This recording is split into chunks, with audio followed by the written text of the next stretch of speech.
Okay. గౌరవనీయులైన వివేక్ వెంకట స్వామి గారికి, రేవంత్ రెడ్డి గారికి నా నమస్కారాలు. కాంగ్రెస్ పార్టీ అంటే కార్యకర్తల పార్టీ అన్నారు. పార్టీలో ఎలక్షన్స్ అయిపోయిన తర్వాత వచ్చిన వాళ్ళకి మీరు సీట్లు ఎలా ఇస్తారు? ఎలక్షన్స్ అయిపోయిన తర్వాత వచ్చిన వాళ్ళకి మీరు పదవులు ఇస్తున్నారు. మరి ముందు నుంచి ఆ పార్టీ కోసం కష్టపడి పనిచేసిన వాళ్ళకి మీరు ఏం చేస్తారు? 40 సంవత్సరాల నుంచి పనిచేసిన సీనియర్ లీడర్స్ ఉన్నారు.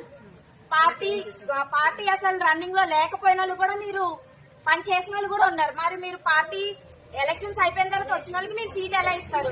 ఇదేనా మీరు చేసే న్యాయం? మాకైతే న్యాయం కావాలి. మాకైతే ఇది అసలు మంచిగా అనిపించట్లేదు.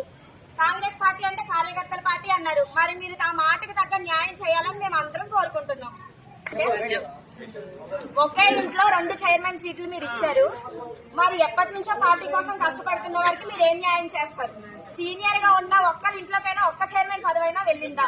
ఇప్పుడైతే ఖచ్చితంగా చైర్మన్ సీట్ క్యాన్సిల్ చేయాలి. సీనియర్ అయితే చైర్మన్ సీట్ ఇవ్వాలి. మెజారిటీ ఉన్న వాళ్ళకే ఇవ్వాలి. న్యాయంగా మాట్లాడారు. మీ న్యాయం కోసమే మేము అందరం వచ్చాం. మీ న్యాయం మా అందరికీ కావాలి. ఇది నా మాట కాదు, మా అందరి మాట. మాకైతే న్యాయం జరగాలి. మీరు దృష్టిలో తీసుకొని మీరు ఒకసారి తీసుకొని మీరేం ఆలోచించి చేస్తారని మేము అందరం చూస్తున్నాం.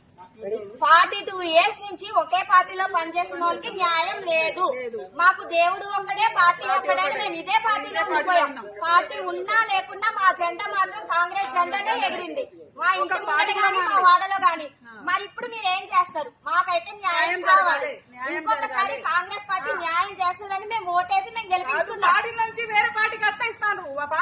అసలు పార్టీలో ఎలక్షన్ అయిపోయిన తర్వాత వచ్చిన వాళ్ళకి సీట్ ఇచ్చారు. పార్టీలో ఉండే వాళ్ళకి మీరేం న్యాయం చేస్తారు? మాకైతే న్యాయం జరగాలి. ఒకసారి